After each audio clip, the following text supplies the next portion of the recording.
Bisa PowerPoint-nya? Ya, saya khotbah 30 menit aja jadinya ya. It's okay. Saya nggak tahu kenapa minggu ini, The Valley of Refining ini, Tuhan benar-benar ingetin saya untuk bagiin satu topik, yaitu kerelaan hati. Dan anehnya, saya nggak tahu kalau Desti ini di Jakarta, Desti ini teman SMP saya tuh. Jadi ibu rohaninya teman SMP saya ya. Memang angkatan kita keren-keren ya. Haleluya. Ya, jadi saya nggak tahu bahwa Desti akan kesini dan bawa temennya gitu loh. Dan dari yang disaksikan oleh Siti. Siapa dong manggilnya? Elizabeth. Wah, Elizabeth ya. Nama baptisnya Elizabeth? Enggak. Oh, belum ada ya. Oke, saya panggilnya Elizabeth aja ya kalau gitu.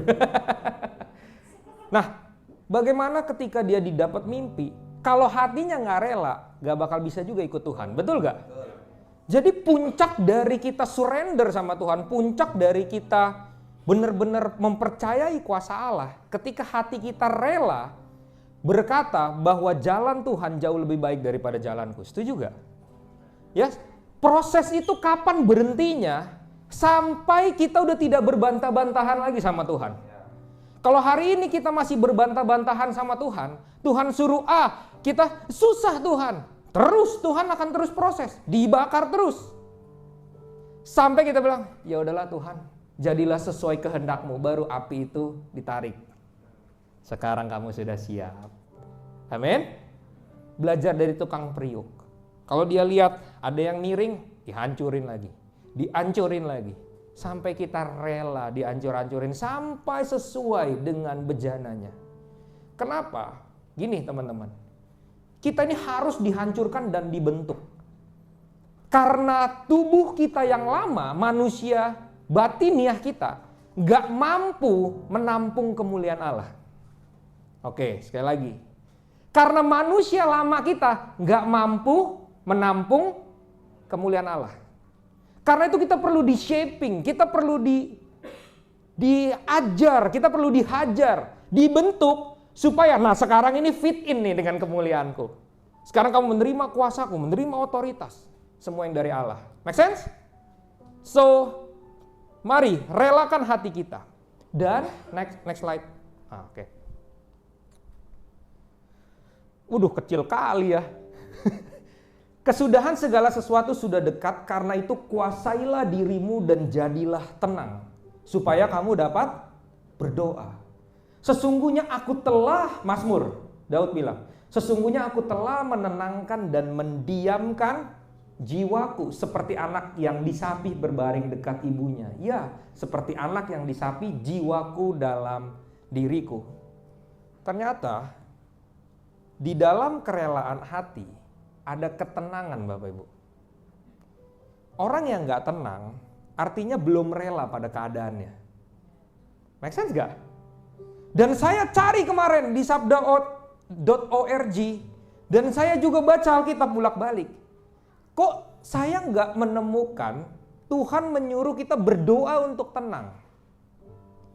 Karena tenang adalah hasil dari kerelaan hati. Makanya dikatakan, kuasailah dirimu. Rela, kuasai. Ya udah, kalau memang lagi di valley, ya udah saya terima. Nangkep gak? Ketika lagi dipromosikan, ya udah, puji Tuhan.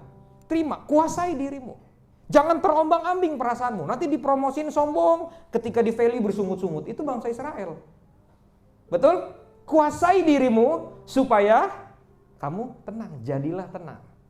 Oke? So, kerelaan hati menghasilkan, produce ketenangan. Hari ini ada yang gak tenang? Susah tidur? Kasihan deh.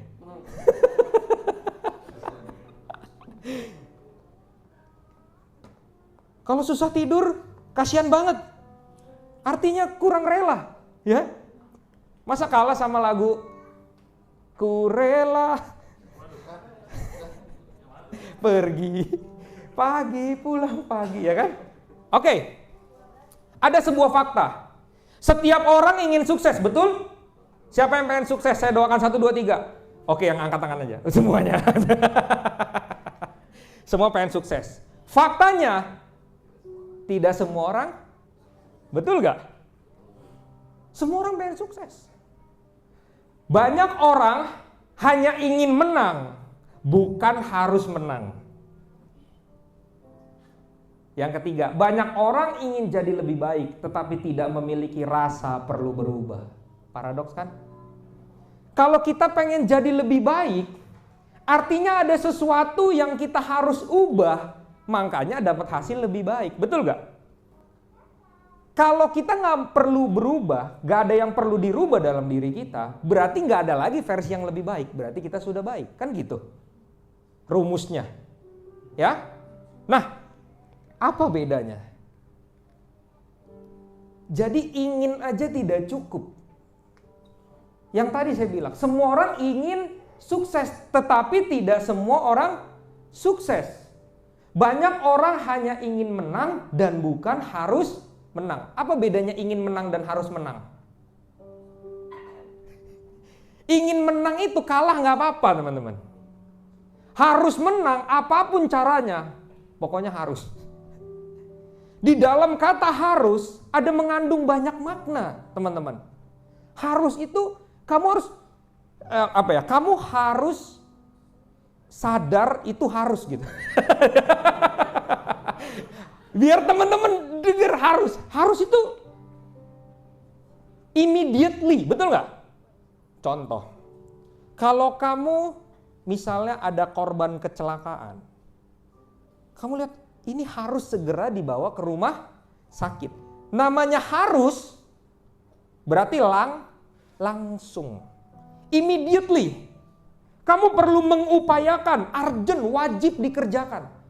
Jadi kalau memang kamu harus menang, punya perasaan desire harus menang, segera lakukan itu. Jangan ditunda-tunda lagi. Amin? Ya, itu bedanya. Ingin saja tidak cukup, Anda harus merasa harus. Nah, biar harusnya double ya. Benar-benar ngerasa, Anda harus merasa harus. Ya ini seperti kayak permainan kata, tapi supaya kita benar-benar ingat. Beritakan Injil itu harus, it's a must. Amin? Ya, berkorban, bayar harga buat Tuhan, itu harus. Segera, jangan ditunda-tunda lagi. Sedikit penundaan, itu tidak taat, betul? Nah, kita ingin jadi berkat bagi orang lain. Tetapi, Bapak Ibu, itu main topik, ingin jadi berkat. Irisannya terlalu banyak. Benar gak? Sama seperti teman-teman mau bangun sebuah rumah. Bangun sebuah rumah itu kalau hanya ingin gak bakal jadi. Nah di sini Pak Elroy ada kontraktor, bukan kontraktor juga ya Pak ya. Tapi doktor sipil. Hanya ingin gak akan jadi. Ada banyak sekali yang perlu dipikirin. Dari proses blueprint sampai material, dari timeline pengerjaan, semuanya harus dihitung. Betul gak? Nah, jadi kalau kita ingin dipakai Tuhan, itu masih main topik. Irisannya terlalu banyak. Artinya banyak hal yang perlu kita disiapkan. Setuju? Baru hasilnya kita jadi berkat. Nah, bagaimana caranya jadi berkat? Memiliki kerelaan untuk dibentuk. Kenapa? Karena yang tadi saya bilang, manusia lama kita tidak dapat menampung kemuliaan Allah. That's why harus lahir baru di dalam Yesus. Karena roh yang lama nggak bisa nampung kemuliaan Allah. Make sense? That's why kamu harus disucikan dulu baru menerima hal yang suci, yaitu Roh Kudus. Wahyu 3 ayat 19. Barang siapa kukasihi, ia ku tegur dan kuhajar. Wah, kiri atau kanan ini dihajar Tuhan. Sebab itu relakanlah hatimu dan bertobatlah. Sudah suruh relain, suruh bertobat. Tapi anehnya, kata yang dipakai zelo, ya, relakan itu mengandung kata iri, teman-teman. Jealous. Iri itu bagus gak? Tapi dikatakan rela ini ada unsur iri. Positifnya itu desire. Kamu benar-benar rindu. Covet earnestly itu benar-benar mendambakan. Nah, artinya apa? Teman-teman, gini. Kamu harus iri terhadap orang-orang yang ditegur dan dihajar sama Tuhan. Oke, saya ulangin. Kesana kok kayak gak enak. Kamu harus iri sama orang yang ditegur dan dihajar sama Tuhan. Mengapa? Karena orang yang ditegur dan dihajar, dia dikasihi Tuhan. Oke? Jadi kalau lihat ada teman-temanmu hari ini lagi diproses Tuhan, irilah. Tuhan proses aku juga. Bukan iri keberhasilannya. Iri proses aku juga. Karena kalau kamu gak hajar dan tegur aku, artinya kamu gak mengasihi aku. Make sense? Paradoksnya begitu. Kamu harus iri sama orang yang ditegur dan dihajar Tuhan. Karena itu dikasihi sama Tuhan. Oke? Ya? Nah, flight, fight, and freeze. Tahu itu apa? Defensive mechanism. Dalam psikologi kita, kalau kita ada luka, maka akan 3 hal yang akan terjadi. Flight, fight, or freeze. Bentuk dari fisik dari yang tidak memiliki ketenangan dan kerelaan hati, mulai dari ketiga ini, jantung mulai berdebar dan napas menjadi pendek. Itu adalah hasil dari hati yang sedang tidak tenang. Dari hasil detak jantung yang semakin cepat dan nafas yang semakin pendek, itu akan stressful di otak kita. Dan akan menghasilkan flight, fight, atau freeze. Siapa yang di sini fight? Kalau dimarahin orang, kita nggak bisa gue diginiin. Agresi. Kalau flight, kamu cenderung menghindari masalah. Kalau ada masalah sama orang ini, ketika papasan di mall, kamu rela pindah mall demi nggak lihat dia. Kalau freeze, itu ketika kamu ada dalam bahaya, kamu benar-benar nggak bisa apa-apa. Gimana nih, gitu. Jadi ngelihat kompor kebakaran, kamu freeze. Ya makin kebakaran. Tapi ada yang begitu. Nah, itu semua dari alam bawah sadar dia. Dan itu adalah orang-orang yang harus belajar tenang dari kerelaan. Kerelaan ketika kamu direndahkan, kita harus memiliki kerendahan hati, rela direndahkan. Setuju? Ya? Nah, kenapa? Karena tanpa kerelaan hati, gini, proses terasa sangat menyakitkan. Lagi diproses Tuhan, sulit, relalah ditegur dan dihajar. Karena tanpa kerelaan hati, proses terasa sangat menyakitkan. Lalu memberontak, merasa paling benar, pertumbuhan rohani berhenti. Oke. Minggu lalu, Pak Elroy yang khotbah, membangun rumah di atas pasir. It's very good. Tapi sayang Pak Roy, KTV-nya kebalik. Jadi suaranya mati-mati. Gak bisa diposting. Saya udah edit, suaranya di tengah-tengah mati. Aduh, sayang banget.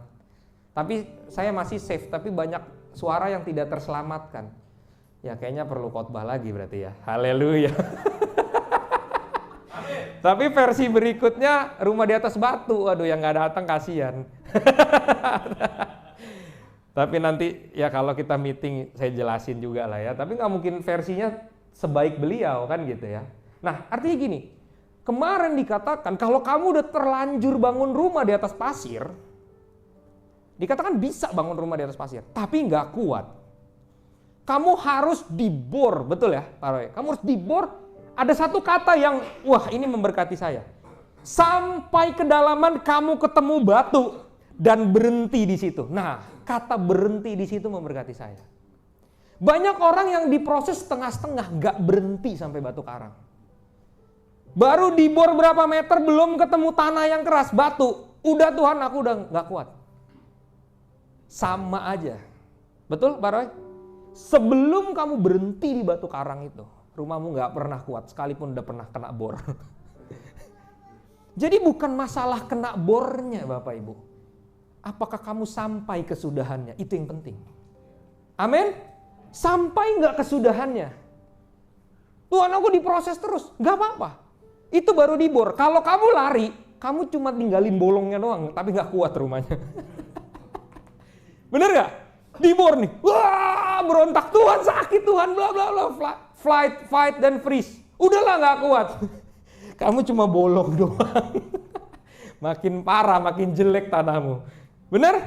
Orang yang gak rela diproses Tuhan, makin jelek fondasinya. Katakan bilang kiri kanan, makin jelek kalau gak mau diproses Tuhan. Jadi cuma dibor sini gak tahan, dibor sini gak tahan. By the way, fondasi ketika di atas pasir, dibornya gak bisa cuma satu, bos. Betul? Setiap di bawah nopang-nopang kolom ini nih, perlu dikuatin fondasinya. Artinya banyak hal yang akan dibor sama Tuhan. Sampai setiap area menginjak pada batu karang itu. Bukankah kita ini hidup kita banyak areanya? Benar gak? Area keluarga. Apakah sudah diam di atas batu karang? Di area financial. Di area financial. Apakah kamu sudah mengakui bahwa itu adalah berkat Tuhan, bukan kuat gagahmu? Di area kesehatan, apakah kamu menjaga kesehatanmu untuk tubuhmu jadi persembahan yang hidup bagi Tuhan?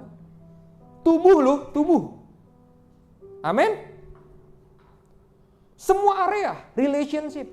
Apakah kamu mempersembahkan relationshipmu pada Tuhan dengan menjaga kekudusan? Amin. Banyak hal. Skillmu, talentamu, kita berhutang mempermuliakan nama Tuhan. Karena dikatakan dalam Alkitab, talenta itu diberikan. Ada yang memberikan 1 talenta, 2 talenta, dan 5 talenta. Ada satu kalimat yang memberkati saya ketika baca itu. Lalu tuannya pergi. Saya nggak menotis 1 jadi 2 atau 1 tetap 1. Kok nangis Yung? Oh sakit ya. Lagi flu ya. Saya pikir nangis ya. Gitu-gitu ya. 2 jadi 4, 5 jadi 10. Gak fokus. Tapi tuannya pergi meninggalkan mereka. Artinya ada momen-momen yang memang betul perlu kerelaan dan kesadaran kita untuk melipat gandakan talenta itu. Tuannya gak ngawasin. Jadi kalau hari ini kamu kerja, mungkin tuannya gak ngawasin. Tapi kamu tetap bertanggung jawab melipat gandakan itu. Dan ketika tuannya kembali, itu harus diserahkan kembali pada tuannya. Dan kamu mendapatkan kemuliaan yang lebih besar. Tadinya hanya talenta, sekarang menjadi kota. Apa talentamu? Anak-anak muda, apa talentamu? Kembangkan talenta itu. Sampai kamu dipercaya untuk menduduki kota. Make sense? Kembangkan talentamu. 2 jadi 4, 5 jadi 10. Sampai akhirnya ada yang ayat tertulis. Barang siapa mempunyai dia akan diberi. Tidak mempunyai dia akan diambil. Aneh gak? Kok ada malah diberi, gak ada malah diambil. Artinya gak ada kerelaan, kemampuan untuk melipat gandakan talenta yang Tuhan kasih. Barang siapa memiliki kemauan untuk melipat gandakan itu, dia akan diberi lebih besar lagi. Makanya 5 talenta dapat berapa kota? 5 jadi 10. Dapat berapa kota? 11. Yang 1 gak dilipat gandain, dikasih yang ke-10. Make sense? Tuhan ngasih reward buat kita, barang siapa kita terus diuji, diproses. Lebih daripada yang semestinya. Saya ulangi, lebih dari yang semestinya. Mestinya 5 sampai 10 dikonversi jadi 10 kota, tapi ditambahin jadi 11. Ada yang ulang tahun. Oke? Karena itu, punyalah kerelaan hati. Tinggalkan semua masa lalu kita yang menyakiti hati Tuhan. Nah, 5 hal yang tidak umum yang harus direlakan. Tidak umum ya. Yang pertama, kerelaan untuk dipakai Tuhan. Wah, aneh ya. Apa nih maksudnya nih? Setiap orang ingin dipakai Tuhan, diurapi Tuhan. Tapi kamu pikir enak dipakai Tuhan itu? Coba. Sekarang, saya pernah baca buku Miles Monroe. Bangsa Israel adalah umat pilihan Tuhan, betul? Dan dia dikasih persyaratan begitu banyak. Kalian pikir emang enak jadi bangsa pilihan Tuhan? Nah, coba. Emang enak? Emang Israel milih mau dipilih Tuhan? Itu kan Tuhan yang pengen pakai Israel, betul gak? Israel gak bisa milih. Dan alangkah parahnya ketika melanggar kekudusan keimamatan, mereka mati, sedangkan bangsa lain menyembah Baal, mereka gak kenapa-napa. Bukankah itu yang sedang kita hadapi? Kita orang Kristen kok kayaknya menderita. Kata Pak Arifin tadi, it's okay, kenapa emangnya? Oke? Bukankah itu yang kita hadapi? Orang fasik makin enak aja hidupnya. Tidak tertimpa pada jahatnya malam. Tapi kita orang Kristen kok kayaknya berat banget. Benar gak? Bukankah itu juga yang dialami bangsa Israel? Tuhan kayaknya dia orang nyembah Molok, nyembah Baal, kayaknya gak apa-apa. Tapi aku nyentuh tabut perjanjian aja ketika aku ngangkut, aku mati. Uzzah. Tahu kisah itu? Dia nyentuh tabutnya, mati. Padahal ini umat pilihan Allah. Kamu pikir enak? Kamu pikir gampang? Musa, setengah mati diolok-olok sampai bangsa Israel. Berapa juta orang yang pengikut dia? Semuanya ngomong, wah memang lu bawa gua ke padang gurun supaya gua mati. Lebih enak di Mesir. Nah coba, teman-teman cobalah jadi pemimpin. Cobalah jadi pemimpin. Dan semua pengikutmu nyalain kamu. Nah coba dulu. Saya bersyukur ini banyak yang dukung saya. Tapi kalau 60 orang ini tiba-tiba, kok lu bener-bener kelewatan, buduh, stres lah kita. Kamu bayangin 2 juta orang nyalahin Musa. Woi sungut-sungut, pening gak pala? Akui aja. Baru selek sama orang tua aja udah pening. Bener gak? Beda pendapat sama orang tua aja udah pening. Ya gak Yus? Iya, senyum aja. Baru selek dikit aja udah pening, apalagi 2 juta orang nyala-nyalahin. Oke? Contoh Maria. Maria dipilih. Sesungguhnya Roh Kudus akan menaungi kamu, kamu akan mengandung juru selamat dunia. Kamu pikir gampang jadi Maria? Kita keren, oh Maria keren, ibu yang terpuji dan lain-lain. Pada zaman itu, kalau wanita didapati hamil dan belum menikah, hukum Taurat mengatakan dia harus dibawa ke depan di kota, di halaman, dan dia harus dirajam sampai mati. Ditimpukin batu. Emang gampang buat Maria. Makanya Maria bilang, bagaimana mungkin aku belum bersuami. Puji Tuhannya, Tuhan kasih mimpi buat Yusuf. Akhirnya Yusuf terus menerima Maria. Kalau Yusuf pergi dari Maria, dia bisa kena hukum Taurat dan dia bisa dirajam. Kamu pikir gampang untuk dipakai Tuhan? Nah, semua pengen dipakai Tuhan, kok mukanya kayak, jadi gimana dong ini?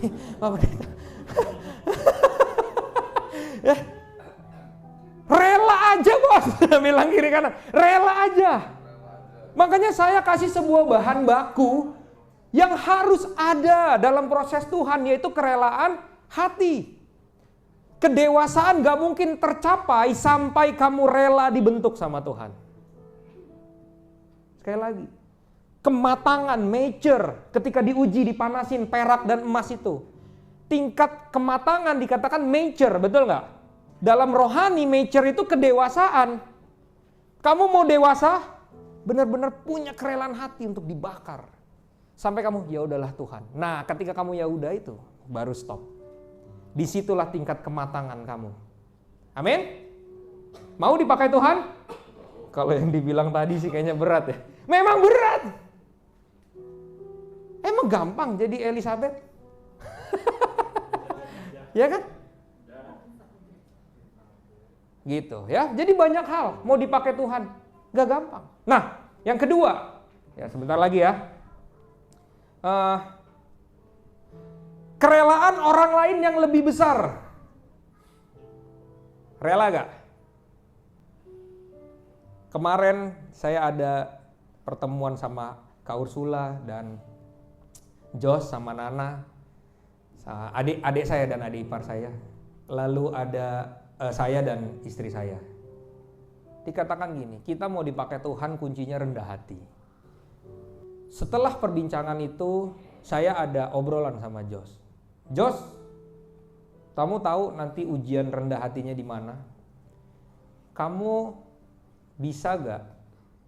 Kamu bisa terima gak? Kalau suatu saat gereja ini diberkati Tuhan dan jadi besar sesuai nubuatan Pastor Amos, namamu tidak pernah termention oleh orang-orang. Karena itu akan terjadi. Karena fakta di lapangan, manusia itu melihat rupa, pengennya deketnya sama pemimpinnya doang, gak mau emang bawa-bawa. Itu sudah lumrah lah. Oke? Dan saya senang responnya. Dikatakan memang sulit sih. Karena Jos berbuat banyak dalam RPC ini. Memang sulit kok, tapi aku memutuskan. Sama-sama bilang aku memutuskan. Aku memutuskan untuk terus berjalan. Sekalipun gak pernah di-mention. Haleluya. Dia akan terus memutuskan sekalipun tidak pernah di-mention. Pernah rela gak orang lain yang lebih besar? Rela? Gak gampang. Bagi orang yang masih gila pujian itu gak gampang. Saya orangnya. Dulu.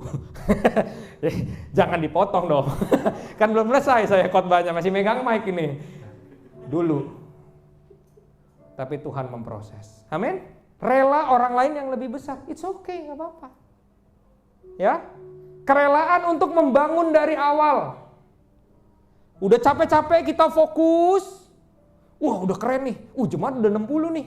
Wah kita dari rumah cuma berapa belas orang, ke kafe 40 orang, sekarang 50, 60. Wah puji Tuhan. Nanti Tuhan kasih percayakan tempat lagi 200 orang. Wah kuat gagah nih. Dan Tuhan bilang kamu harus rombak semuanya. Siap gak? Tiba-tiba semua orang pada pergi dan hanya tinggal 20 orang lagi. Apakah masih sama kamu lompat-lompat kayak gini? Apakah masih sama kita effort ngangkat-ngangkat semua ini mempersembahkan buat Tuhan? Siap gak membangun dari awal? Pak Kris Manusama bilang kayak gini, banyak gereja yang udah gak mau benerin fondasinya karena atapnya udah bagus. Sekali lagi, banyak gereja yang gak mau benerin fondasinya karena atapnya udah bagus. Saya menolak dalam nama Yesus gereja seperti itu di tempat ini. Amin. Setiap dari kita pelayan-pelayan Tuhan, pemimpin-pemimpin harus berani berkata, setiap tanaman yang bukan ditanam Bapakku harus dicabut sampai ke akar-akarnya. Oke? Setiap otoritas yang dikasih buat kita, kalau bukan dari Tuhan, harus kita relakan. Membangun dari awal. Terus punya desire. Saya waktu menggembalakan 2-3 orang di Jakarta, mimpi saya masih sama hari ini. Dalam arti generasi ini akan dimenangkan besar-besaran buat Tuhan. Sampai hari ini saya konsisten melayani generasi. Kenapa? Saya pengen. Sekalipun dari awal lagi saya mulai di Lampung. Walaupun di Jakarta saya roket sejabodetabek, saya menjabat. Tapi saya mulai dari awal lagi di Lampung. Tapi Tuhan memberkati pelayanan ini dengan hadirnya saudara. Haleluya. Ya, saya bersuka cita, jujur aja. Dan teruslah kita sama-sama membangun. Amin. Ya, kerelaan untuk mengakui Tuhan lebih mengerti. Nah, ini yang saya bilang. Makin kita banyak belajar, makin banyak teori yang kita pakai. Sampai akhirnya kita lupa, Roh Kudus tetap yang paling benar. Saya mengambil dari kisah Daud. Daud itu melatih perang waktu di Gua Adulam dan Daud mengalahkan Filistin, betul? Tapi waktu Daud jadi raja, waktu lawan bangsa Filistin, kalau nggak salah atau Amalek, yang dia masih tanya Tuhan, apa? Tanya Tuhan. Aku gimana nih Tuhan? Serang, aku menyerahkan bangsa ini ke dalam tanganmu, dihantam semua, das habis. Yang kedua kali datang lagi, Tuhan aku mesti gimana? Serang, aku telah menyerahkan bangsa ini ke dalam tanganmu. Diserang, habis. Yes. Yang ketiga, Tuhan aku gimana? Tuhan bilang, kamu jangan nyerang, tapi kamu bikin lingkaran. Nanti setelah dia maju, kamu pura-puralah dan kamu serbu dari segala arah. Dan Israel mendapatkan kemenangan. Daud ngerti perang nggak? Ngerti. Kok enggak? Dia melatih orang-orang sampai jadi pasukan di Gua Adulam. Teman-teman, Gua Adulam itu dengan keterbatasan fasilitas, teman-teman. Jangan pikir Daud melatih orang jadi pasukan dengan fasilitas yang banyak. Gua Adulam itu mereka yang datang tahu nggak siapa aja? Yang terlilit hutang, yang mau dipenjara karena ngebunuh orang. Daud latih jadi pasukan dia. Dengan fasilitas yang terbatas. Gereja harus punya mental kayak Daud. Jangan berdiri pada fasilitas. Mental leader. Amin. Produk kita leadership. Jangan berdiri pada otoritas. Fasilitas. Bukan otoritas ya. Fasilitas. Ini cuma tempat ngumpul. Tapi kita yang dibangun. Amin. Bilang kiri kanannya, kita yang dibangun. Ya, sebelum kita membangun manusianya, nggak usah bermimpi bangun gedung gede. Karena kita human capital ya. Yang terakhir, kerelaan untuk tidak didengarkan. Nah, seringkali kalau kita kan konseling orang, kerelaan untuk mendengarkan orang lain, betul? Tidak didengarkan sama nggak enak ya teman-teman. Nah ini nggak umum, makanya saya bilang nggak umum. Karena lainnya, ya belajarlah mendengarkan orang lain, betul? Nah tapi kalau kamu tidak didengar gimana? Keki gak? Keki itu marah gak? Kesel gak tidak didengarkan? Tapi kalau kita kesel, kita yang rugi. Nah inilah rela. Mari kita gembalakan dengan penuh kerelaan. Mari kita gembalakan kawanan ini yang Tuhan percayakan dengan sabar, kata Petrus bilang. Dengan banyak kerelaan hati yang kita harus berikan. Oke? Konklusinya adalah gini. Kerelaan hati adalah satu bahan baku yang perlu ada untuk kamu jadi dewasa. Oke, saya ulangi. Kerelaan hati adalah satu bahan baku yang harus ada untuk kamu mencapai kedewasaan. Kalau dikatakan harus ada, sama kayak kamu bikin roti. Dari tepung, telur, terus harus ada ragi. Nah, kalau tanpa kerelaan hati, itu kayak kamu bikin roti nggak ada raginya.